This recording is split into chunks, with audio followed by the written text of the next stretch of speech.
እናንተ ልጅ እችን ጊዜ እንዴት እናልፋት ይሆን? ወደ እግዚአብሔር ጸልዩ በርትታችሁ። አረ ስለ መድኃኔዓለም በተለይ ልጆች ያዛችሁ ሰዎች ስለ ሕያው እግዚአብሔር ጡታችሁን እያወጣችሁ ምን ላጥባው ስለ የኔ መድኃኒት ስለ መብርሃን በዝናብ ምሕረት ጎብኘን፣ እንደው የበልጉ አልፏል የመኸሩን እሸት አብላን ብላችሁ አልቅሱ። እግዚአብሔር ያደላችሁ ሰዎች ዘር የሚዘራው እኮ ተጸልዮበት ነፍስ አባቱ መጥቶ ዘሩን ባርኮ ነበር። ይኸው እንዲሆኗል ሰማዩ። ገና አልተመለስንም። ልባችን እንዳበጠ ነው። ገና ነን። ሐዘናችን ባችን ይቀበል።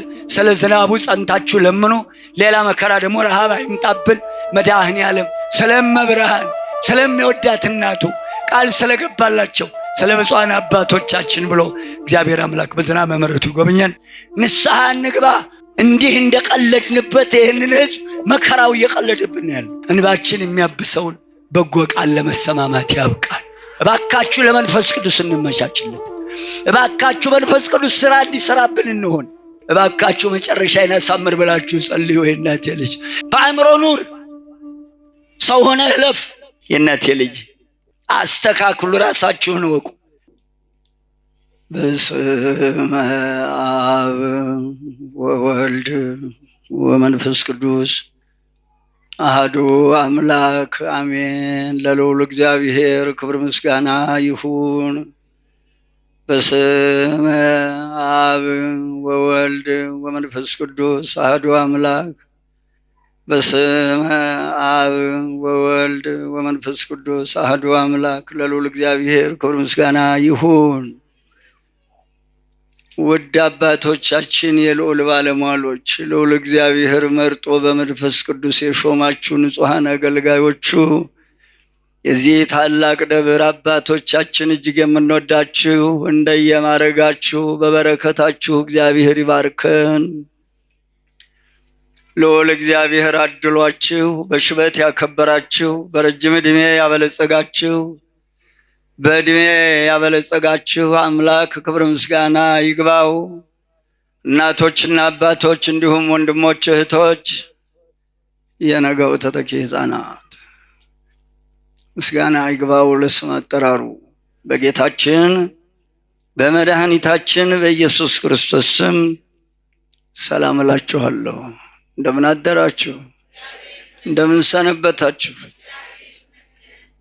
እዚህ ዕለት ያደረሰን እችን ዕድሜ የሰጠን ከማናውቀው አደጋ የሰወረን በተዋሕዶ እምነታችን ያጸናን ድንግል እመቤታችንን ፍቅሯን በልቦናችን ስሟን በአንደበታችን ያጸናልን ጌታ እሱን የምናውቅበት አእምሮ የሰጠን ጌታ በተዋሕዶ ሃይማኖት ያጸናን አምላክ ክብር ምስጋና ይድረሰው።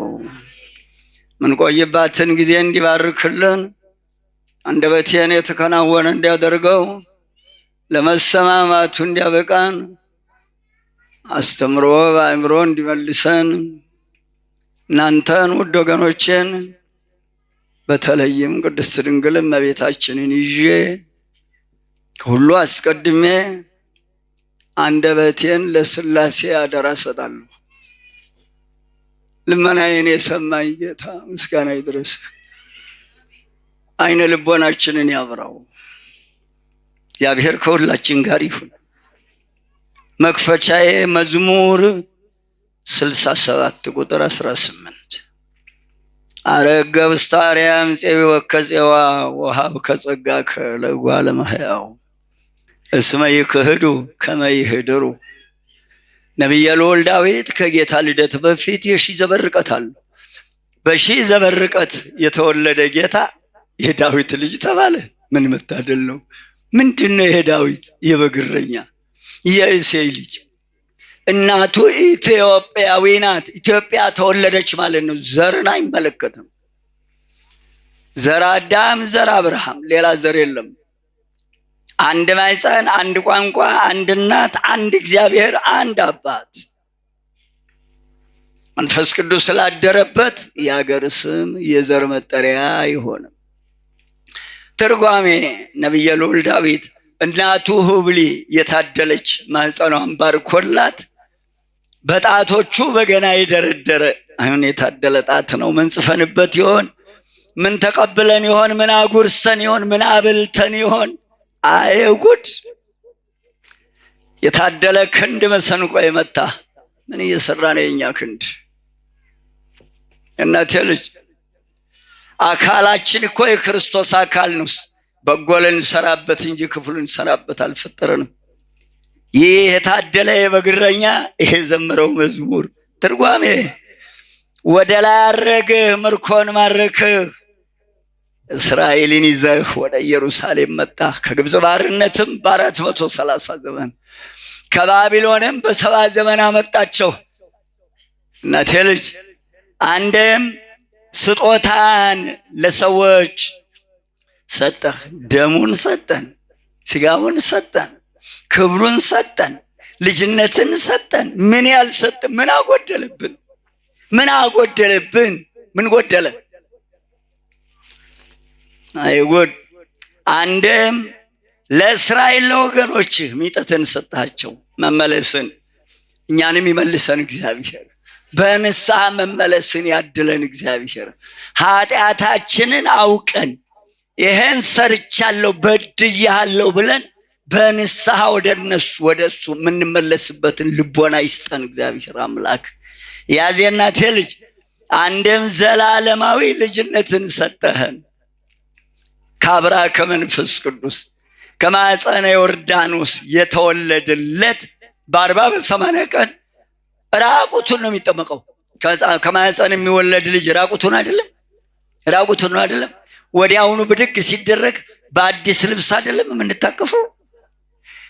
ከማኅፀነ ዮርዳኖስም በ40 እና በ80 ቀን ራቁቱን የሚጠመቅበት ምክንያት አዲሱን ልብስ መንፈስ ቅዱስን ስለሚለብስ፣ ከዚያም ልክ ከተጠምቆ ሲወጣ ከካህኖች በነጭ ልብስ ነው የምንቀበለው። በቃ ከዚያን ጊዜ ጀምሮ ራቁት የለም፣ ራቁት ጥምቀትም የለም። እግዚአብሔር ያጥናሽ አዲስ አበባ ጉድሽ ሰማይ ከሄዱ ከመይሄድሩ ደግሞም ለአመፀኞች በዚያ ያድሩ ዘንድ መመለስን ሚጠትን ሰጣቸው እንዳይክዱህ። በባቢሎን 70 ዘመን ሲቀመጡ መሃላቸው አናንያ፣ አዛርያ፣ ሚሳኤል፣ ኤርምያስም አብሮ ሄዷል። እነኝህን መሃል አስቀምጦ በእነኝህ ምክንያት በአንበሳ ጉድጓድ ቢጣል በእሳት ቢገቡ በአሕዛብ ምድር በእነኝህ ቅዱሳን ምክንያት የእግዚአብሔር ስም ታወጀ። መጨረሻ ናቡከደነጾር ሲያርፍ እባካችሁ በእነዚህ በ4 ወንድማማች መካከል ቅበሩኝ ብሎ ግብፅ ሀገር ቤተ መቅደስ አላቸው። ናቡከደነጾር እኮ አልሞተም፣ ጻድቋል። መሃላቸው ቅበሩኝ ብሎ ተማጸነ። አዎ ግብፅ ሀገር ታላቅ ቤተ ክርስቲያን አላቸው። አናንያ፣ አዛርያ፣ ሚሳኤል፣ ናቡከደነጾር፣ ዳንኤል ይኸውላችሁ ንጽሕናን ድንግልናን ጠብቆ መኖር እግዚአብሔርን ማመን። አሁንም አለ ይህንን ክብር እነኝህን መሃላቸው ባያስቀምጥ ኖሮ ይክዱት ነበረ። 60 ክንድ ጣዖት አቁሞ ለወርቅ ስገዱ አለው። ቀልጦ የተሰራ ምስል አይደረግም፣ አይቀልጥም፣ በቀለም ብቻ ነው የሚወጣው። በቀለም ያልወጣ ነገር አታጥቁ። በየመስቀሉ ላይ ያለውን ችንካር እየገነጠላችሁ ጣሉ። የማይገነጠል ከሆነ እንዳትገዙ። ምስልና ስዕል ለዩ። ወንጌል ላይ የተጻፈ ሁሉ ዕዳ ያመጣል። አስተካክሉ፣ ራሳችሁን ወቁ። ሚጠትህን ሰጣቸው። ወሀብከ ጸጋከ፣ የኔ ጌታ ክብር ምስጋና ለሱ ይሁን። የማይሳነው ጌታ እንዳይክዱህ በሃይማኖት ጸንተው ይኖሩ ዘንድ መሃላቸውን እነኝህን ቅዱሳን አስቀምጦ እንዳይክዱ በሃይማኖት ጸንተው ይኖሩ ዘንድ አንድም ዘላለማዊ ልጅነትን ይዘው ይኖሩ ዘንድ ይህንን ክብር ሰጣቸው። ለአብ ለወልድ ለመንፈስ ቅዱስ ምስጋና ይሁን። ዳዊት ከዚህ ይቆየን። የእናቴ ልጅ ርዕስ እሰጣችኋለሁ። ርዕሱን ከመስጠቴ በፊት ማሳሰቢያ ያለኝ፣ ምናልባት ጌታዬ ቢረዳኝ በአጭር ደቂቃ ውስጥ ጨርሰዋለሁ።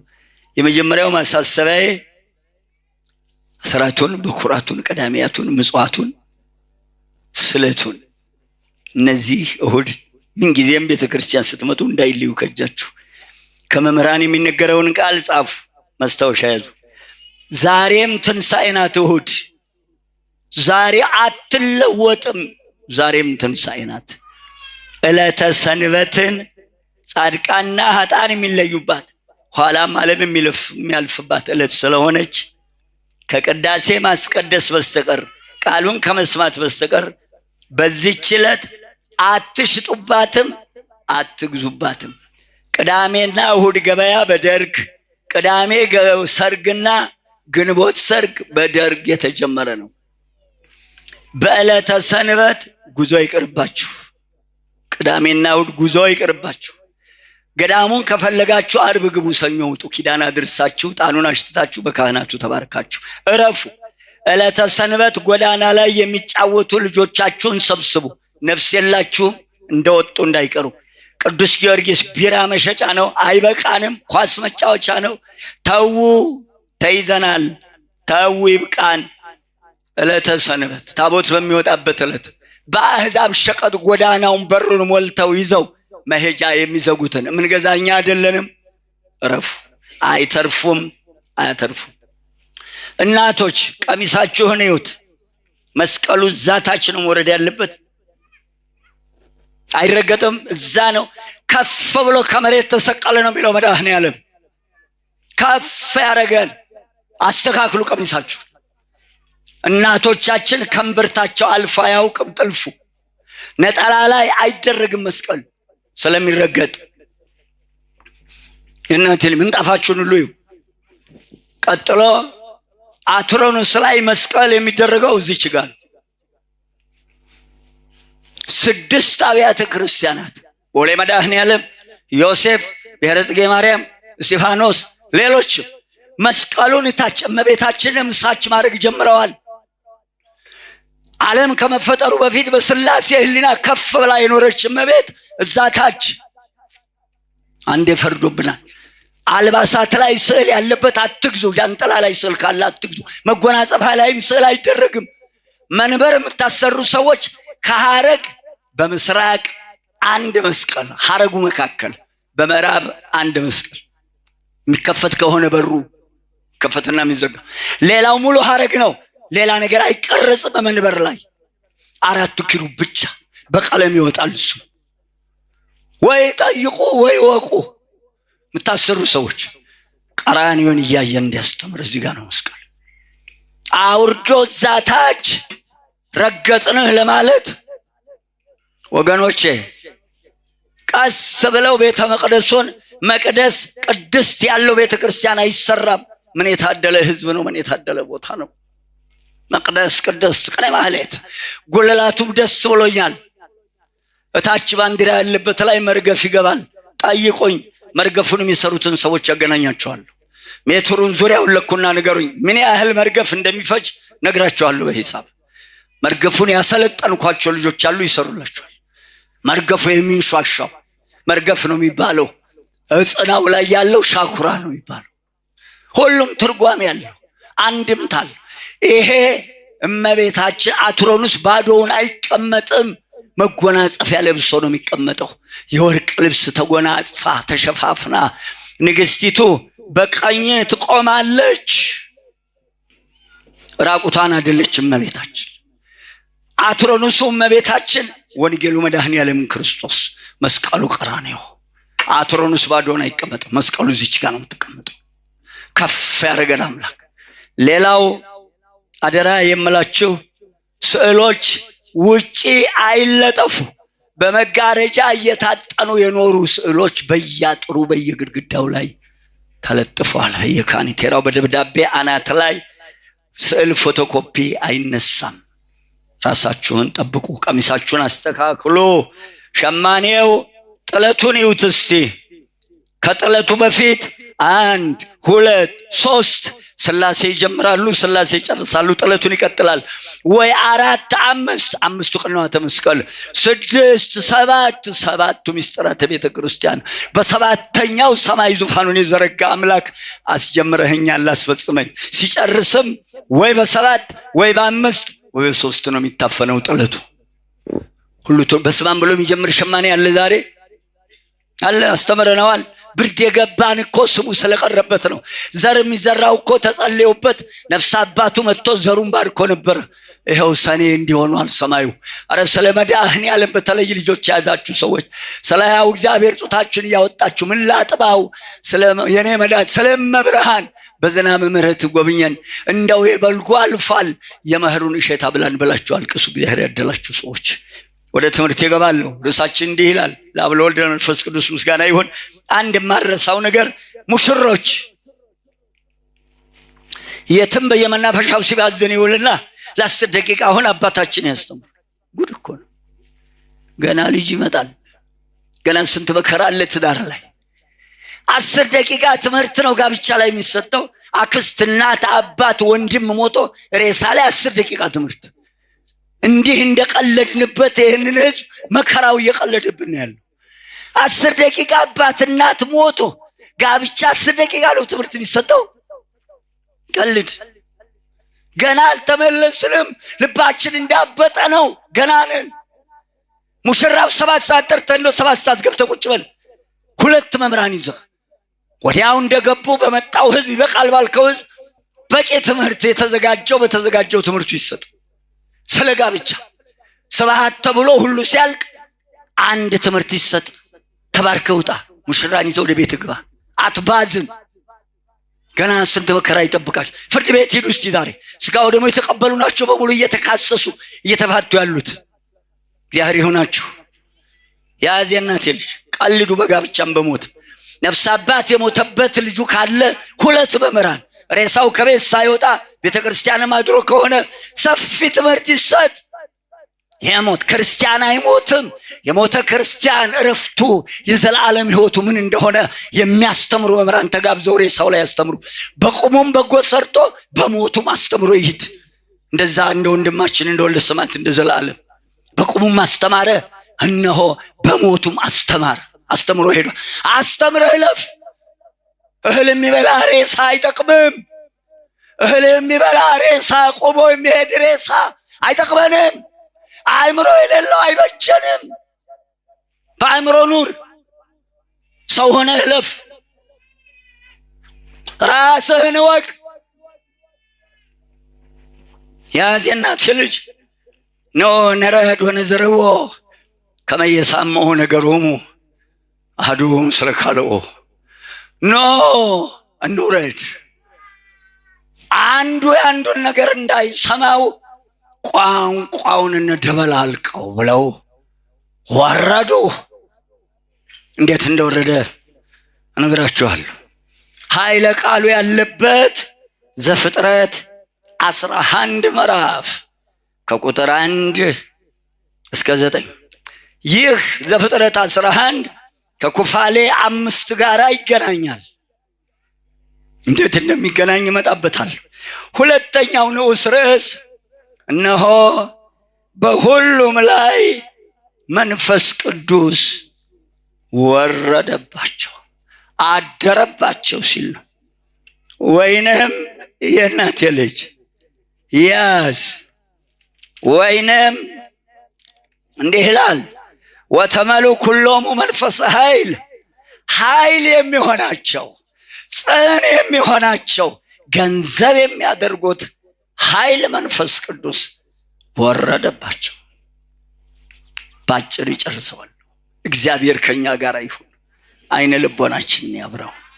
የእናቴ ልጅ ወደ ትምህርቱ ስገባ እንዲህ ይላል ትምህርቱ። እነሆ የሰው ልጆች መቼም ጌታ ፍጥረቱ ድንቅ ነው። የሰው ልጆች በዚች ምድር ላይ ከጥፋት ውሃ በኋላ መኖር ጀመሩ። ከዚያም እነሆ ኖህ ሴም ካም ያፌትን ወልዶ መስከረም 16 ቀን ከመርከብ ከወረደ በኋላ የመጀመሪያውን መስዋዕት አቀረበ። ቀስተ ደመና እኮ በምድር የተተከለች መስከረም 16 ቀን ኖህ ከመርከብ ወርዶ የመጀመሪያውን መስዋዕት ሲያቀርብ ነው። በ12 ብር መልክ ታጅባ ቀስተ ደመናዋ የወረደችው። ከዚያ በኋላ ኖህ ወዲያውኑ የዘነበው ዝናብ በቀስተ ደመናዋ ግልጥጥ በላይ ነበረች። ማለት በአንድ ጊዜ አረንጓዴ ሆነች። ወይን አፍርቶ አገኘ፣ ጠመቀ፣ ጠጣ። ሰክሮ እንዳልሆነ ሆኖ ወደቀ። የልጅ ልጁ ከነአን መጥቶ አይቶ እንዴት እንደወደቀ አያቱ ነው፣ አያትም አባት ነው። ከት ብሎ ስቆበት ሄዶ ለአባቱ ለካም ነገረው። እሱም አይቶ ከት ብሎ ስቆ ለሁለቱ ወንድሞቹ ለሴምና ለያፌት አባታችሁ እዛ ወድቋል አለው። የጥፋት ውሃ ህዝቡ ያለቀበትን አይቷል። በአባቱ ደግነት መርከብ ሰርቶ እንደዳነ ያውቃል። እኔን አድኖ ለዚያ በቃኝ አባቴ እንዴት ይውደቅ አላለም። ለወንድሞቹስ መንገድ ነበረበት። ወዲያውኑ አልብሶ አልቅሶ ቅፍ አድርጎ እንደማንሳት ነውሩን እንደመሸፈን እየሳቀ ሄዶ ነገረ። በአእምሮው ሲመለስ ከነዓን ርጉም ይሁን፣ አባቴ ረገመው የእናቴ ልጅ ወዮለት። አዎ የአባት ርግማን አጥንት ይሰብራል። አቡነ ዘበሰማያት ትርጓሜ የእናት ርግማን ስር መሰረት ይነቅላል። የእናቴ ልጅ ሲራክ ምዕራፍ 3 ሁለቱንም አያምጣ። አባትም እንዳይረግም እናትም እንዳይረግም ሆናችሁ ኑሩ። ከነዓንን ረገመው። አዎ ካም ልጁ ነበረ። በልጄ ነበር ካላነሳኝም በወለድከው በልጆችህ ድረስ ዋልደህ የዋለው ልጁን ረገመበት፣ አባቱንም አብሮ ረገመው። ይህ የተረገመ ልጅ ከነዓን፣ ይህ የተረገመ አባቱ ካም ኩሽን ወለደ።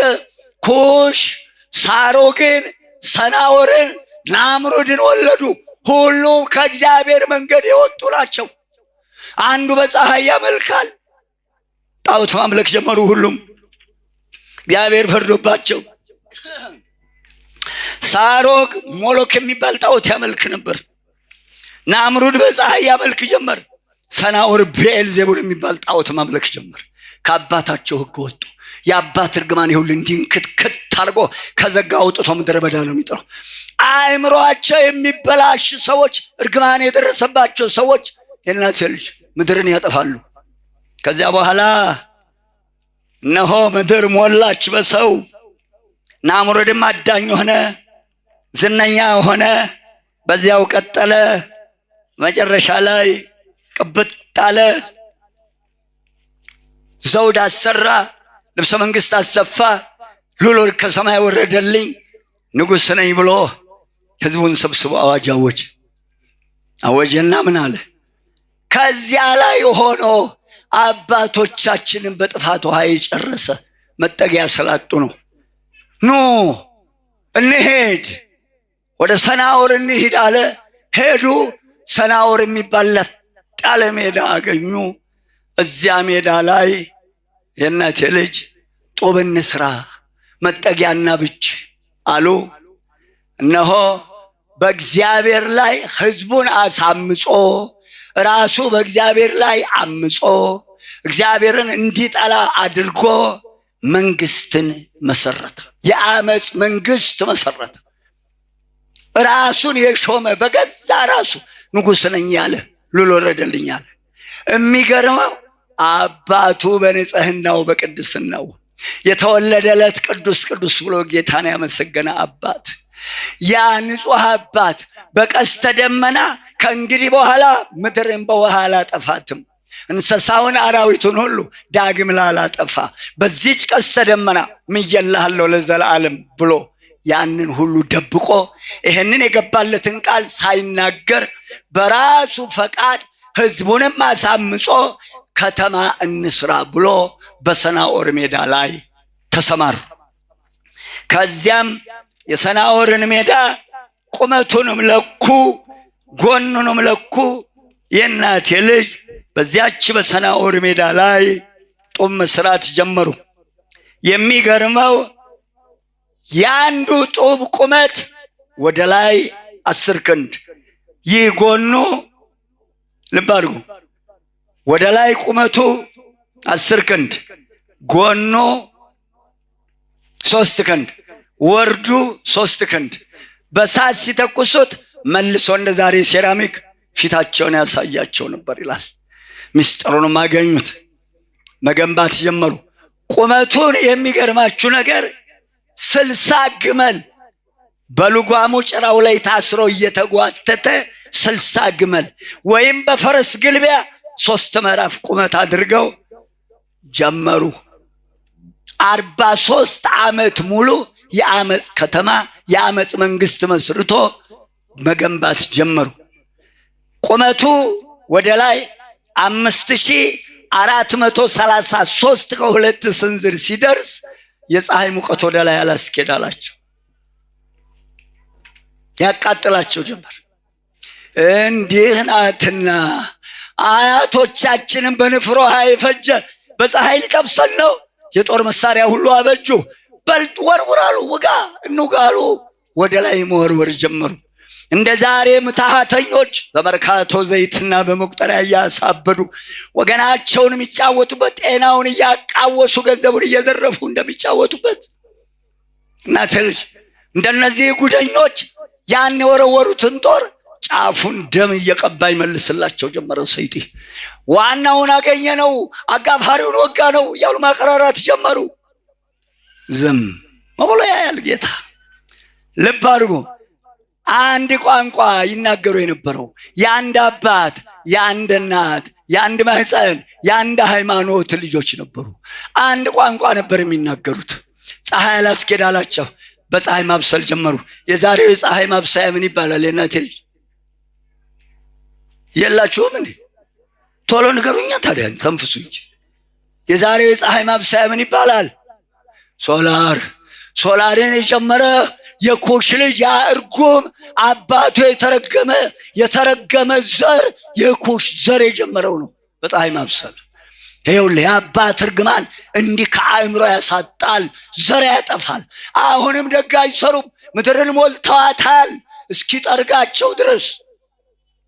እናቴ ልጅ ያዝ፣ አስተውል፣ ከሄድክ ሂድ፣ ያዝ።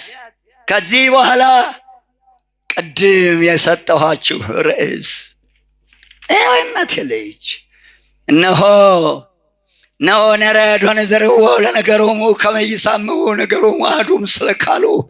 ኖ እንውረድ አሉ በሦስትነቱ ሥላሴ። ኖ እንውረድ፣ የሚሆነውንም እንይ፣ ቋንቋቸውን እንደበላልቀው አሉ ሥላሴ። በመዓት እንውረድ አሉ ሥላሴ። መጀመሪያ አንድ ቋንቋ ይናገሩ የነበረውን ቋንቋቸውን ለወጡት። እሳት አንጣ ውሃ ያመጣ ጀመር። ብረት አንጣ ጡብ ያመጣ ጀመር። ጡብ አንጣ ድንጋይ ያመጣ ጀመር። ይህን አንጣ፣ ቋንቋቸው ተለወጠ። እንዲህ ምን ነካን? ያንድ አባት ልጆች ቋንቋችን ተለወጠ።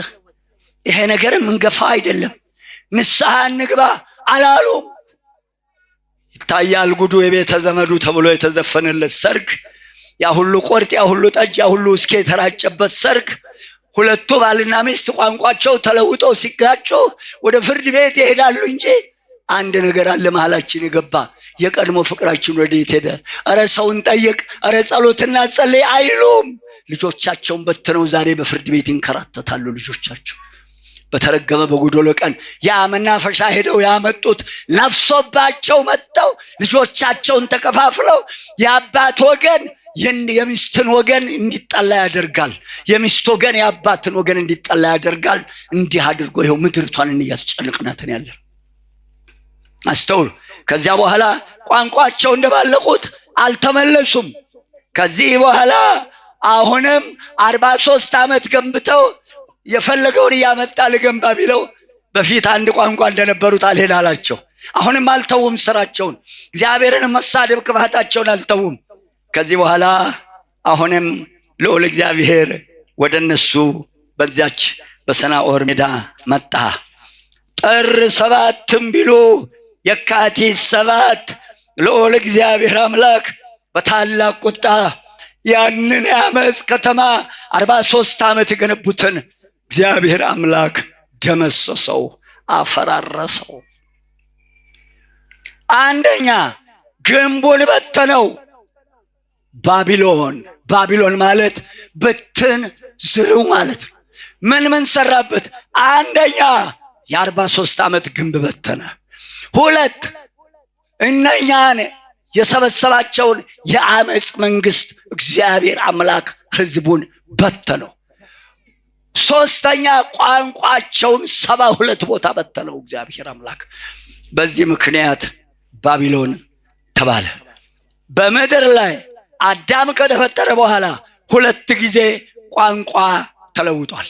አዳም ዕፀ በለስን ከመብላቱ በፊት አንበሳውም ነብሩም ሁሉም አንድ ቋንቋ ነበር ይነጋገር የነበረው። ዕፀ በለስን በላ፣ ቋንቋ ተለወጠ። ሁለተኛ በባቢሎን ግንብ ምክንያት ቋንቋ ተለወጠ። ቋንቋ ማወቅንም አለማወቅንም አንገት አያስደፋም፣ ማወቅም አንገት አያስቀናም። ልዑል እግዚአብሔር አምላክ የሴምን ዘር 15 ቦታ ያዝልኝ። 15 የምትደምሩ ሰዎች 15ን ያዝልኝ። 15ን ያዝ። 15 ቦታ በተነው ሴምን፣ ባለ ተስፋውን እግዚአብሔር በሴም ድንኳን ይደር ተብሎ የተመረቀውን እመቤታችን ያለችበትን አካል የሴምን ዘር 15 ቦታ በ17 አለቆች በተነው። የካምን ዘር 32 ቦታ በ33 አለቆች በተነው። ነገረኛውን ያፌትን በ25 ቋንቋ በ23 በተነው። አሁን ደምርልኝ 25 15 32 ቶሎ ንገረኝ። 72 ያዝልኝ። ከዚህ በኋላ እግዚአብሔር አምላክ ይህንን አደረገ። ያ ሕዝብ በቋንቋው እየተፈላለገ እነሆ አንድ መንደር ሲመሰርት 72 መንደር 72 መንግስት ሆኑ ማለት ነው። ከዚህ በኋላ የሰው ልጆች በምድር ኑሯቸውን ጀመሩ። ወደ ሁለተኛው ርዕሴ እገባለሁ። ይህ በዚህ ይቆየን። ሁለተኛው ርዕሳችን ወነበረዲ በኩሎሙ ወይም ወተመሉ ኩሎሙ መንፈሰ ኃይል። የሐዋርያት ሥራ ምዕራፍ 2 ሙሉን አንብቡት። አሁን በይሁዳ ቦታ ማትያስን ተኩ። ከዚያ በኋላ ንጹሐና የእኛ ጌታ ወረደ፣ ተወለደ፣ ተጠመቀ፣ አስተማረ፣ ሞተ፣ ተነሳ። በ40ኛው ቀን ሲያርግ እነሆ በደብረ ዘይት ንጹሐን አባቶቻችን እንዲህ ብሏቸው አርጓል። ወናሁ እፌኑ ተስፋ ለአቡየ ላዕሌክሙ ሉቃስ 24:49 እነሆ የባህሪ አባቴ እግዚአብሔር አብ የሰጠውን ተስፋ እስክልክላችሁ ድረስ በኢየሩሳሌም ቆዩ። ከቤት ወደ ቤት አትዙሩ፣ አስተውሉ። አንድም እናንተ ከሰማይ የሚመጣውን ወአንትሙሰ እንበሩ ሀገረ ኢየሩሳሌም እስከ ትለብሱ ኃይለ ማርያም።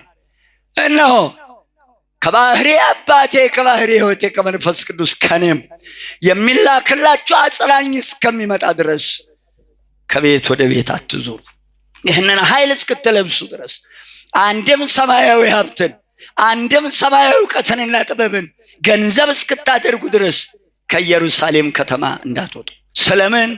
አንደኛ ተስፋ መንፈስ ቅዱስ የሚወርደው በአንድ ቦታ ስለሆነ ደይ መጥናት። የምትታመሙ ሰዎች ዛሬ የካ ሚካኤል፣ ተነገ ወዲያ እንጦጦ፣ ተነገ ወዲያ ቁስቋም፣ ከዚያ በኋላ እዚህ ቦታ ተበልበልቀ መንጋጋት። በደይ ጥናት የሚገኘውን ክብር እወቁት። እናንተ ያልሽ አልተጠቀመም እንጂ እኮ ያ 38 ዓመት በተኛቱ ጥሩ ነበረ። ፍለጋ መጣ ጌታ ፍጡሩን አይረሳምና በመጨረሻው አላማርም። እባካችሁ መጨረሻዬን አሳምር ብላችሁ ጸልዩ። እናቴ ልጅ ታሞ የለቀቀው እግዚአብሔርን አያውቀው፣ ታሞ የተነሳ እግዚአብሔር ረሳ ብለውበታል አባቶቻችን። እናቴ ልጅ አስተውሉ። ደይ በመጥራት እንዲጠብቁ። ሁለተኛ በሰቀለ ሕሊና ለማለበም ለማትጋት ተክተው ዛሬ ይሁን የሚመጣ ነገ ይሁን የሚመጣ ያሉ እንዲጠብቁ ካረገ በኋላ ይሄን አስጠንቅቋቸዋል። ከማረጉ በፊት በደብረ ዘይት ተራራ ይሄን ነገራቸው። ሶስተኛ መንፈስ ቅዱስ የሚወርድ ከአንድ ቦታ ነው። ከአንድ ቦታ ወደ አንድ ቦታ ሲዞሩ እናቴ ልጅ እንዳይቀርባቸው ከቤት ወደ ቤት አትዙሩ ያላቸው ለምንድን ነው? የሾማቸው ንጉሠ ነገሥት ሰማያዊ አምላክ ነው። ንጉሥ የሾመው እዚያም ዘው እዚያም ዘው ክው ክው ማለት የለም፣ ርግቱ ማለት የምንገባበት የምንወጣበት ቦታ ሁሉ የልዑል እግዚአብሔርን ክብር የጠበቀ መሆን አለበት። የሿሚውን ክብር መጠበቅ አለበት። አባቶቻችን ሐዋርያት የሿሚውን ክብር ጠብቀው በመገኘታቸው የእናቴ ልጅ እነሆ ያንን ያላቸውን ጠብቀው ሲጠብቁ መንፈስ ቅዱስ የሚመጣበትን ቀን አራተኛው በመንፈስ ቅዱስ ባልታነጸ ሰውነት ወደ ማስተማር ቦታ ቢሄዱ አሕዛብ ሰይፍ ቢያሳዩአቸው፣ እንደተገረፍኩ ቢገርፏችሁ፣ እንዳሰሩኝ ቢያስሯችሁ፣ እንደሰቀሉኝ ቢሰቅሏችሁ እንዳትክዱ፣ ከቤት ወደ ቤት እንዳትዞሩ መንፈስ ቅዱስ እስከሚመጣ እስከምትለብሱ ድረስ ብሎ አስጠነቅቃቸው። የኔ ጌታ ንጹሐን አባቶቻችንም እችን ምክንያት አድርገው የታደሉ አባቶቻችን ከቤት ወደ ቤት ሳይወጡ ተጠንቅቀው እዛቸው እየጸለዩ እመቤታችን ቅድስት ድንግልን ከመካከላቸው አድርገው እዚያው ጸንተው ጠበቁ። ከዚያም ወመሰ ታፈቅሩኒ ቀቡ ትእዛዜ ታፈቅሩኒ ቀቡ ትእዛዜ ብትወዱኝስ ትእዛዜን ጠብቁ። ወአነ እሴሎ ለአብ ይፌኑ ለክሙ ጰራቅሊጦሳ ካልአ ዘይሄሉ ምስሌክሙ እስከ ለዓለም። እኔም አብን እለምናለሁ ለዘላለም ከእናንተ ጋር እንዲኖር ሌላ አጽናኝ ይላክላችኋል። ጠብቁ። ልብ አድርጉ። አብን እለምናለሁ ምን ማለቱ ነው? እኔን አብነት አድርጋችሁ እንዲሆንላችሁ የምትፈልጉትን ነገር ሁሉ እያስተማረ እኮ ነው ያለው። እንዲህ ለምኑ ነው እንጂ ለማኝ አይደለም። እሱ በድንግል ማርያም ሥጋ መለኮታዊ ክብሩን ሰወረው እንጂ ከአብ ከባህሪ አባቱ ከባህሪ ሕይወቱ ከመንፈስ ቅዱስ ከዙፋኑ አልወረደም። ፀሐይን እዩዋት፣ ሙቀቷ ወደ መሬት ይመጣል፣ ብርሃኗ ወደ ቤት ይመጣል። ቦታውን ለቃለች። መለየት ይቻላል። ብርሃኑን ሙቀቱ መለየት ይቻላል። ክበቡሎች ማድረግ ይቻላል። በድንግል ማርያም ሥጋ ሸፍኖ መለኮታዊ ኃይሉ እንዳያቃጥለን፣ ምድር እንዳትንቀለቀል እንዳትነድ፣ የእናቴ ልጅ ምድር እንዳትነድ አደረገ እንጂ መድኃኔ ዓለም ክርስቶስ።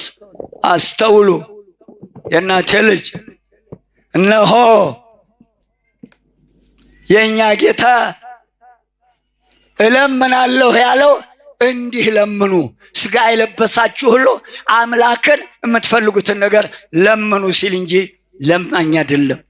እኔም የባህሪ አባቴን እለምናለሁ ማለቱ በሦስትነቱ ትክክል እኩል አንድ መሆናቸውን ለማረጋገጥ። ከዚያ በኋላ አጽናኝ መንፈስ ቅዱስ ይላክላችኋል። ይኸውም አጽናኝ መንፈስ ቅዱስ ጰራቅሊጦስን እልክላችኋለሁ። በዚህ በመንፈስ ቅዱስ ፊት በዓለማዊ ሰውነት መቆም አይቻልም። መንፈሰ ጽድቅን እልክላችኋለሁ። ነፋስ በነፈሰ ጊዜ የሸረሪት ድር ብጥስጥስ እንደሚል ዓለማዊ ሰውነትም መንፈስ ቅዱስ ሊያድርባት አይችልም። በፊቱ አትቆምና እባካችሁ ለመንፈስ ቅዱስ እንመቻችለት። እባካችሁ መንፈስ ቅዱስ ሥራ እንዲሰራብን እንሆን። ሐዋርያትን መንፈስ ቅዱስ በእነሱ አድሮ ሥራ ሊሰራባቸው ስለፈለገ እነሆ እንደሚፈልገው እንዲሆኑለት አስጠነቀቃቸው። ከዚህ በኋላ እነሆ የእኛ ጌታ ይህም አጽናኝ ጰራቅሊጦስ መንፈስ ቅዱስ ወደ እናንተ በመጣ ጊዜ እናንተ በውስጣችሁ ታውቁታላችሁ። እንደ ሾማቸው ድውይ ሲፈውስ፣ ለምጽ ሲያነጻ፣ ሙት ሲያነሳ፣ ዕውር ሲያበራ፣ ጎባጣ ሲያቀና እጅ ጭነው ማዳን ነው ያስተማረው መድኃኔ ዓለም ክርስቶስ። ሴትዮዋም ዳሳው ነው የዳነችው፣ ደም ይፈስ የነበረ ሴት። እነ ቅዱስ ጴጥሮስም እየዳሰሱ ጨርቁ ተቆርጦ ሄዶ ጨርቁ ላዩ ሲጣል እየዳሰሰ እንዳሳየን ስናጠምቅም መስቀል ላዩ አድርጎ ቢጮህም መስቀሉ ሳይነሳ አእምሮ እስኪመለስ ድረስ ይሄንን በውስጣችሁ ታውቃላችሁ። ያስተማርኳችሁን ሁሉ እነሆ ያስታውሳችኋል። ከዚያም ዮሐንስ ወንጌል 14:18 ላይ ወያድገክሙ ለጓለ ማውታት ኩኑ፣ ወላጆች እንደሌላቸው ልጆች አልተዋችሁም፣ እናት አባት እንደሌለው ልጆች አልተዋችሁም። ከሁሉ እናት የሞተበት ይከፋል። የእናቴ ልጅ ልብ አድርጎ የእኛ ጌታ እኛ ያህል ደግ እንደሆነ ወላጆች እንደሌላቸው ልጆች አልተዋችሁም ያለ ጌታ ጴጥሮስ ትወደኛለህ? በጎቼን ግልገሎቼን ጠብቃለሁ። የሞትኩለትን ሕዝቤን እኔ እንደሞትኩለት እናንተም ሙቱለት ለማለት ይህን ጥያቄ ጠይቆታል። እንዲህ አድርጎ ሾሞ አደራ የሰጠን ሕዝብ የትጋናቸው ጠቦቶቹ ኳስ ሜዳ? የትጋናቸው ግልገሎቹ? የትጋናቸው በጎቹ? አሮጊትና ሽማግሌ በሰዓት አሁን ከሰዓት በኋላ ባለ ጉባኤ በ11 ሰዓት በኋላ ባለ ጉባኤ አሮጊት አለ፣ ሽማግሌ አለ። በጨለማ እየጀመርን አሮጊትና ሽማግሌ የለም፣ ወደ ጨለማው እንዳንሄድ ያሮጊቱና የሽማግሌው ነፍስ አያስጠይቅም። በጎችን ያለው አባቶችን እናቶችን አይደለም። ከአውደ ምሕረት ለምን አባረን? 11 ሰዓት በመጣው ጀምረን 12 ተኩል በብርሃን አይሄዱም። በሰሩት ቤተክርስቲያን በማታ ጉባኤ ያሮጊትና ሽማግሌ የለም። አያስጠይቅም። ዝፈን በርታ ጾሐንን አይመለከትም የምናገረው። ወላጅ እንደሌላቸው ልጆች አልተዋችሁም፣ እናንተ ታውኛላችሁ ጥቂት ቀን አለ። የኔ ጌታ ካረገ በኋላ እመቤታችን እነሆ ባረገች በአራተኛው ዓመት ሰኔ 20 ያድርሰን ያድርሰን። የሊቀ መላኩ ያለ እሰይ ሰኔ 20 ሰበሰባቸው ማጣ መቅደስ ቅድስት ቅኔ ማህሌት እምይእዜሰ አንትሙኒ ከመ ዝግበሩ እንዳትለውጧት ለሙሴ እንደማሳይህ ስራ ያላትን በድምፅ ያሰማትን ቤተ መቅደስ በአካል ሰኔ 20 ተገኝቶ በሶስቱ ድንጋይ መቅደስ ቅድስት ቅኔ ማህሌት አድርጎ ያሰራትን ቤተ መቅደስ ዛሬ አይናችን እያየ መቅደስ የእግዚአብሔር አብ ምሳሌ፣ ቅድስት የክርስቶስ ምሳሌ፣ ቅኔ ማህሌት የመንፈስ ቅዱስ ምሳሌ ለመሆኑ የእናቴ ልጅ አሃዱ አብ ቅዱስ ብሎ ካህኑ አሃዱ ውእቱ መንፈስ ቅዱስ ማለት ይችላል? እንደዚህ ብሎ ቢጸልይ መስዋዕት ይለወጣል? መቅደስ እኮ ያ ምሳሌ ነው። ነቀለው ቅድስት የክርስቶስ ምሳሌ ነው። የለም ደወሉ 40 ክንድ ርቆ ከቤተ ክርስቲያኑ እላው ላይ 2 ደወል ሰልተዋል። 2 ባህር ይደን ማለት ነው። ረቀው ገቡ። አትሮኑስን ይዘውታል። አሁን ደግሞ አትሮኑሱ ላይ ተራምደዋል። እያቸው ያልኳቸውም ቦታ መስቀሉን ቀጥታ ታች እየሰሩ ረገጥንህ ለማለት። የእናቴ ልጅ እችን ጊዜ እንዴት እናልፋት ይሆን? ለነገሩ ተረክቦታል፣ ጭብጥ አድርጎታል፣ ተፈርዷል። ሕያው እግዚአብሔርን ተፈርዷል። ሙሉ ዓለም ቀኝ ግራ የለም። ታውታላችሁ። ውጪ ዘመድ ያለ ቶሎ ውጣ ብለው እዚህ ድንግል ማርያም አለ ለማለት ነገሬ መጣ። የኔ ጌታ እመቤታችን መንበር አድርጎ 13 ሐዋርያት ቆመው የሰሯትን ቤተ መቅደስ 13 ሐዋርያት ስንት ናቸው ሐዋርያት? ለምንድነው 13 ያልኩት? አታነቡ መጽሐፍ? ቅዱስ ጳውሎስ የት ነበር? የት ነበረ ቅዱስ ጳውሎስ? 440 ጊዜ በጠፍር ያስደበደበ ቸንክረው በጀርባው ልብሱን አንጋለው ራቁቱን ሲያርጉ ጫግለመበት እግሩን ረገጠው። መመለስ ላይ ቅር ትረግጠኝ።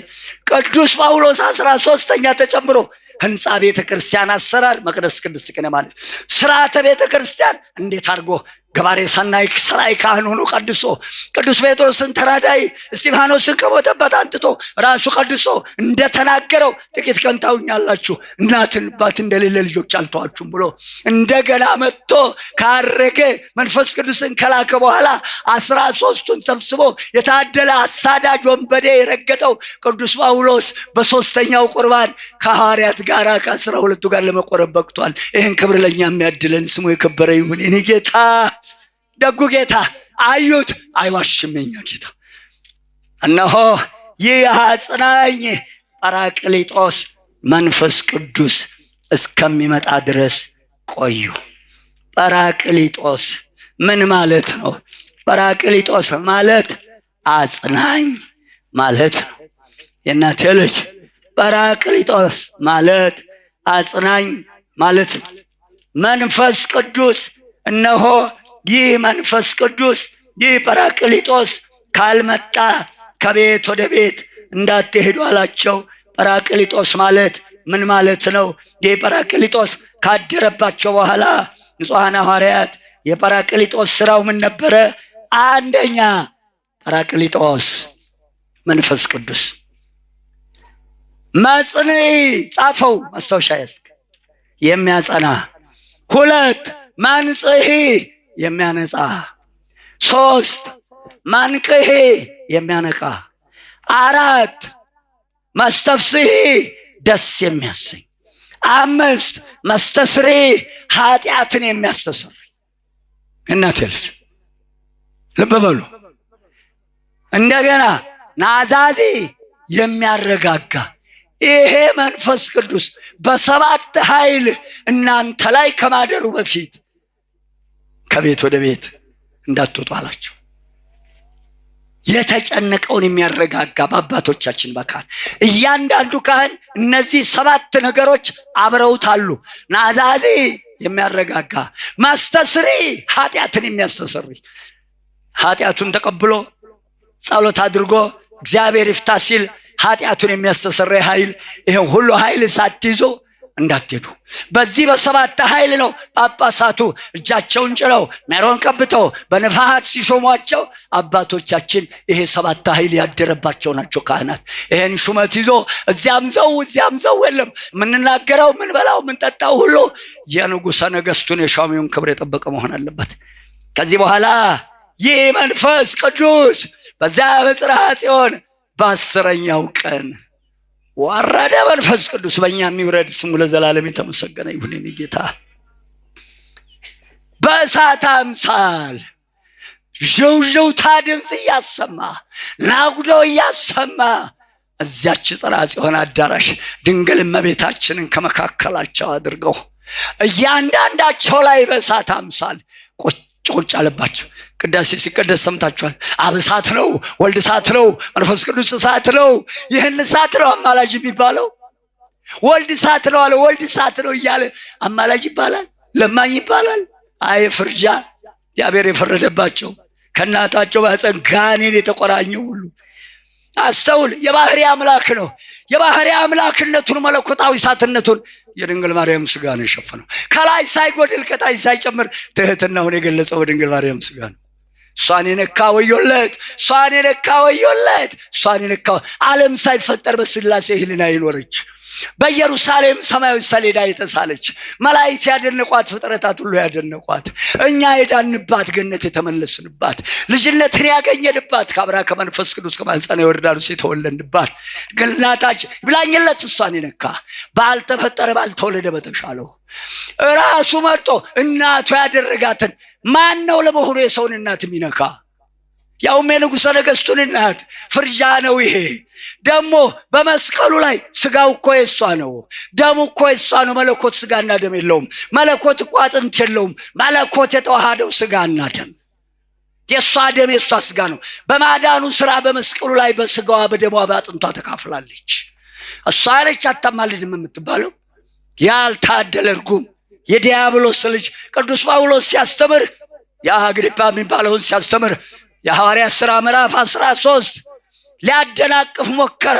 እንዳያምን አገረ ገዢው አወቀበት። ቅዱስ ጳውሎስ አንተ የጽድቅም ሁሉ ጠላት አታርፍም፣ አንተ የዲያብሎስ ልጅ ራቁትህን ትሆናለህ፣ ዓይኖች ይታወራሉ አለው። የዲያብሎስ ልጅ ነው አንዳች የሚናገር ሁሉ በእመቤታችን ላይ። የዲያብሎስ ልጅ የጽድቅም ሁሉ ጠላት አንተ፣ የጽድቅም ሁሉ ጠላት አንተ፣ ክፉ አንተ፣ የክፋት ልጅ አንተ፣ ያመፅ ልጅ ትታወራለህ አለው። ወዲያውኑ ዓይኑ ታውሯል። ይህን ስልጣን ነው የሰጣቸው ለቅዱሳን ሐዋርያት። ከዚህ በኋላ የአይሁድ ፋሲካ በዚህ ዕለት ገጥሞ ነበር። መንፈስ ቅዱስ በወረደበት ዕለት በየሀገሩ ያሉ ፋሲካን በዓል ለማክበር ከግብፅም የተሰደዱት ከባቢሎንም የመጡት በሙሉ ተሰበሰቡ። ከጳርጤ የመጡ አሉ፣ ከጴንጤ የመጡ አሉ፣ ከግሪክ የመጡ አሉ፣ ከአረብ የመጡ አሉ፣ ከሊቢያ የመጡ አሉ። ይህ ሁሉ ተሰብስቧል። የተሰበሰበው ሕዝብ እንዴ የእኛን ቋንቋ አይደለም እንዴ እነዚህ ሰዎች የሚናገሩት? እንኳን የእኛን ቋንቋ በየቦታው በስደት ስለኖሩ የራሳቸውን ቋንቋ እንኳን አመልተውም አይናገሩ እንዴት የእኛን ቋንቋ ሊናገሩ ቻሉ ብለው ይሄ እግዚአብሔር ሥራ ነው አሉ። የታደሉ የከተማ ገዶች ይላቸዋል። አንዳንድ ርግሞች አይጠፉም። ሰክረው ነው የሚቀባጥሩት አሉ። መንፈስ ቅዱስ ያስቀባጥራል፣ መንፈስ ቅዱስ ያንዘፈዝፋል። መንፈስ ቅዱስ ሰው የማያውቀው ቋንቋ ያናግራል። ቋንቋ ተናገረ ከተባለ እኮ መጀመሪያ ተናጋሪው ነው ማወቅ ያለበት የሚናገረውን። እንጀራ ለማለት ከፈለገ እንጀራን ማወቅ አለበት። እንጀራ ስጠኝ ለማለት እንደገና ደግሞ ያ የሚነገርለት ሰውዬ እንጀራ ስጠኝ ሲለው እንጀራ እንዲሰጠው ቋንቋውን መስማት አለበት። መንፈስ ቅዱስ ሰው የማያውቀው ቋንቋ አያናግርም። ዛሬ ቋንቋ ተናገርን እያሉ የከተማ ገዶች በመንፈስ ቅዱስ ይቀልዳሉ። ቀልድበት ይቀልድብህ ለመከራ። ከዚህ በኋላ የእናቴ ልጅ ሰከሩ አሉ። ቅዱስ ጴጥሮስ ቅዱስ ሉቃስ ብድግ አሉ። 12 ሐዋርያት 36 ቅዱሳት አንስት በጠቅላላ 72 አርድእት ባሉበት የሚገርመው 72ቱን ቋንቋ ሲያፈሰው በእሳት አምሳል የኛ ጌታ በአውሎ ነፋስ አምሳል ሲያፈሰው ከ15 ቋንቋ በታች የተከፈለበት የለም። እስቲ መለስ ልበል። ስለምን መድኃኔዓለም ክርስቶስ በአውሎ ነፋስ ምሳሌ የተገለጠ? አንደኛ አውሎ ነፋስ ባቢሎንን ካፈራረሰበት ጊዜ ጀምሮ እነሆ ሊቀ መላኩ እነሆ የእናቴ ልጅ ነፋስ የመዓት እንጂ የምህረት አይደለም ይሉ ነበር። ባቢሎንን በነፋስ ካፈራረሰበት ጊዜ ጀምሮ እንደገና በእሳት አምሳል ወረደ። ለምን? ሰዶም፣ ገሞራ፣ ሲባማ፣ ሲባዮን፣ አዳማ 5 አውራጃዎች ግብረ ሰዶም የተፈጸመባቸውን በእሳት አጥፍቶ ነበር። ለምን በእሳት አጠፋቸው? ተፈጥሮን ለውጠው ሴቱን ትተው ወንድ ለወንድ ከሕፃን እስከ ሽማግሌ ድረስ እንዲያውም መጽሐፉ ዘፍጥረት 19 ምዕራፍን አንብቡት። ከወጣቱ ይልቅ በሽማግሌው ብሶበት ነበር ይላል። ግብረ ሰዶምን ለመስራት ግብረ ሰዶም ማለት ዘር የማያስገኝ ስራ፣ ዘር የማያስገኝ ጋብቻ ተፈጥሮን ለወጡ። እንስሳው አራዊቱ በባህር በየብስ ያለው ተፈጥሮን አልለወጠም። የሰው ልጅ ግብረ ሰዶም ገብቷል። አሁንም እንሰማው ደግሞ ጆሮ ይጠልዛል። ሴት ለሴቱም ወንድ ለወንዱም ሰርግ እየሰረገ ነው። ጥሩ ይዘውታል። እየሰረጉ ነው እየሰረጉ ነው። ምን ማለት ነው? መልስ እየሰመጡ ነው፣ እየወረዱ ነው። ልብ አድርገው። እነኛን በዲንና በእሳት አጋይቶ አጠፋ። ምን ይጠቅመናል ብለው ግብረ ሰዶም ውስጥ ገቡ። ይኸውልህ የአባት እርግማን እንዲህ ነው የሚያደርገው። የኩሽ ዘር የተረገመው ዘር በሙሉ ይሄን ነው የሚሰራው። ሌላ ስራ የሚሰራው የለም። ተንኮልን ብቻ፣ የደጎችን ስም ማጥፋት ብቻ። ይሁን ሌላ ስራ የላቸው። ለምን በእሳት አምሳል በነፋስ መጣ? ለመዓት እንጂ ለምህረት አልወረደም እንዳይሉ ድምፅ እያሰማ በእሳት በነፋስ ምክንያት የወረደበት ነፋስ ኃያል ነው። ኃይሉን መስጠቱን መንፈስ ቅዱስ ኃያል መሆኑን ነፋስ የእናቴ ልጅ የማይኖርበት የማይገኝበት ቦታ የለም። ሙሉ በኩል ላይ ነኝ ሲል አንድም ነፋስ ፈጣን ነው። ፈጥናችሁ ወንጌልን አስተምሩ፣ ንስሐ የሚገባውንም ፈጥናችሁ ስጡ። በዚህ ምክንያት ነው የእናቴ ልጅ ንስሐ ሊገባ ካህኑን ከጠየቀው የሞተ ሰው እንኳን ቢኖር ይሄኛው እንዳይሞት ሌሊቱን ገሎት እንዳይድር ተንኮለኛው ሰይጣን ወዲያውኑ ቀጠሮ አይሰጥም ንስሐ ለጠየቀ ሰው። ከዚያች ከሕማማት ከ7ቷ ቀን ወዲህ ጾም ነው፣ ፍስክ ነው፣ በዓለ ሃምሳ ነው። ምክንያት የለንም። ከ7ቷ ቀን ውጭ ቀጠሮ አይሰጥም። ንስሐ ፈጥናችሁ ንስሐ ስጡ፣ ፈጥናችሁ ወንጌልን አስተምሩ፣ ፈጥናችሁ ወደ አሕዛብ ሂዱ፣ አስተምሩ። ነፋስ መዓዛን ያመጣል። መዓዛ ጸጋ መንፈስ ቅዱስን ሰጥቻችኋለሁ፣ እናንተም በምታስተምሩት ቦታ ሁሉ መዓዛ መንፈስ ቅዱስ ከእናንተ ጋር ነው ሲል ነፋስ በምልአት አይታወቅም፣ መንፈስ ቅዱስም አይታወቅም። ነፋስ ይገርማችኋል፣ ኃይሉን ውቅያኖስን ይገለባብጣል፣ ዛፉን ይገለባብጣል፣ ቤቱን መደግ የማይሰራው ነገር የለም። ኃይለኛ ነው ነፋስ። መንፈስ ቅዱስም የነፋስ ምሳሌ። መንፈስ ቅዱስንም ያለ አገባብ ከሄንበት ቀድም እንዳልነው ወንጌሉን ለማደናቀፍ ሞከረ። ወንጌል አታደናቅፉ ነግሬያለሁ፣ እውር ትሆናለህ አለው። አንተ የክፋትም ሁሉ፣ አንተ የጽድቅም ሁሉ ጠላት፣ አንተ የጽድቅም ሁሉ ጠላት፣ አንተ የክፋት የዲያብሎስ ልጅ፣ የዛ የነፍሰ ገዳይ የዛ የዲያብሎስ የዛ የነፍሰ ገዳይ ልጅ እውር ትሆናለህ አለው። አይነ ልቦናውም ሁለመናው ታውሯል። እናቴ ልጅ በዚህ ምክንያት እነሆ መንፈስ ቅዱስ በዚህ ምሳሌ ተሰጥቷል። ነፋስ ለገበሬው ምርትና ግዱን እንዲለይ፣ መንፈስ ቅዱስም በመጨረሻው ቀን ጻድቃንና ኃጥአን ይለያል። ከዚህ በኋላ ቅዱስ ጳውሎስ ብድግ አለ። በእሳት አምሳል እነሆ ባቢሎንን እንዳቃጠለ ማነው ሰባት ሰዶምን እንዳጋየ እሳት ለመዓት እንጂ ለምህረት አይደለም እንዳይሉ እሳት መንፈስ ቅዱስ ለምህረት መውረዱን ለማጠየቅ ወረደ። ከዚያም ሁለቱ ተነሱ። እናንተ ሰከሩ ትላላችሁ፣ ሰዓቱ ገና ጠዋት ነው፣ 3 ሰዓት አልሞላም። የደጎሰ ደግሶ፣ ያረሰ አርሶ፣ ያነጣ አንጦ፣ የገነባ ገንብቶ፣ የሰፋ ሰፍቶ ባይሆን ለምሳ 6 ሰዓት ላይ እንደው በላ ጠጣ ቢባል እንኳን ያምራል። ገና በጠዋቱ ሰከሩ ትሉናላችሁ። እንዴት የእግዚአብሔርን ድንቅ ሥራ በነቢዩ በኢዩኤል ያናገረውን ልጆቼ፣ አሮጊቱ፣ ሕፃኑ፣ ወጣቱ፣ ሽማግሌው ኢዩኤል ምዕራፍ 2 ራእይን ያሉ ትንቢት ይናገራሉ ያለውን እሱ የኛ ጌታ ወረደ፣ ተወለደ፣ አስተማረ፣ ተጠመቀ፣ ሰቀላችሁት፣ ገረፋችሁት፣ አሰቃያችሁት፣ ገደላችሁት፣ ቀበራችሁት። በገዛ ስልጣኑ እንደተናገረው ሞትን ለልስቶ የተነሳው የኛ ጌታ በጽርሐ ጽዮን ቆዩ አለን። ቆየን። እንደተናገረው አጽናኙን ልክላችኋለሁ አለን። ዛሬ በ10ኛው ቀን አጽናኙን ላከልን። ያ መንፈስ ቅዱስ ነው ይሄንን ያናገረን። ያ የሰቀላችሁት እንደተናገረው ተነሳ፣ አረገ። እንደተናገረው ይሄንን ሁሉ ቋንቋ በእናንተ ፊት የምንናገረውን የገለጸልን ያ የሰቀላችሁት፣ ያ የገረፋችሁት፣ ያ የቀበራችሁት ከሞት ተነስቶ በእሪና በአባቱ በባህሪ አባቱ በባህሪ ሕይወቱ በመንፈስ ቅዱስ ቀኝ የተቀመጠው የላከልን መንፈስ ቅዱስ አናገረን እንጂ ሰክረን አይደለም አላ። በዚህን ጊዜ እዛ ተሰብስቦ የነበረ ሕዝብ አንገቱን ደፋ። እነዚህን ዘንድ ምን እናድርግ ብለው ጮሁ። በጌታችን በነገርናችሁ፣ በሰቀላችሁት፣ በገረፋችሁት፣ ባሰቃያችሁት ዛሬ ከሞት ተነስቶ ይህን ክብር አድሎ በሾመን በጌታችን በመድኃኒታችን በኢየሱስ ክርስቶስ ስም እመኑ ትድናላችሁ አሏቸው።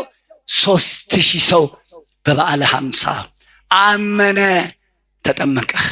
በዓለ 50 ለተዋህዶ ቤተ ክርስቲያናችን፣ ለተዋህዶ ልጆች፣ ለ12 ሐዋርያት ለአባቶቻችን ታላቅ በዓል፣ እኛም የተቀበልነው ይህ ታላቅ በዓል የቤተ ክርስቲያናችን የተዋህዶ የቅድስት ተዋህዶ ቤተ ክርስቲያናችን ስንዱ እመቤት፣ እንከን የለሽ እመቤት፣ የዚች ወደር የለሽ ወደርም የለሽ እንከን የለሽ አቻም የለሽ አቤት እግዚኦ!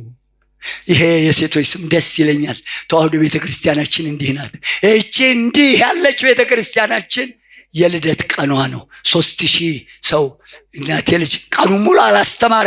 አንድ አፍታ በመንፈስ ቅዱስ ኃይል ባስተማረው ትምህርት ይሄ ሁሉ ስም አምኖ የተጠቀመቀበት ቀን በዓለ 50 ይባላል።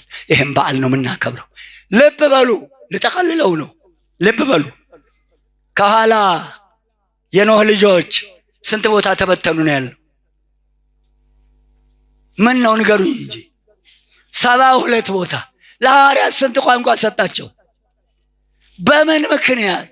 ለምን ይህንን አደረገ ጌታ? ለምን 70 አላደረገውም? ወይ 60 ወይ 50 ወይ 80 90? አቅቶት ነው? ቃል የገባለት እናቷ አድርጎ በመረጣት በድንግል ማርያም በቀስተ ደመናዋ የማለለት። ልብ አድርጎ 12 ህብረ መልክ መሆኑ ለእመቤታችን የተሰጠው የጸጋ ብዛት፣ 12 መሆኑ ብዛቱ የእግዚአብሔርን የቸርነቱን ብዛት፣ በቸርነቱ ብዛት በቀስተ ደመናዋ ገና ሳትወለድ ያያትን እነሆ ዘርህን አላጠፋም ብሎ የማለለት ጌታ አይዋሽምና ያንን የካደውን 72 ቦታ የተበተነውን የኖህን ዘር አባታቸው ገቡበት እንዲገቡ እንደተበተኑ እንዳይቀሩ እኛንም እንደተበታተና ያስቀረን መድኃኔዓለም ክርስቶስ ራሜን በሉ።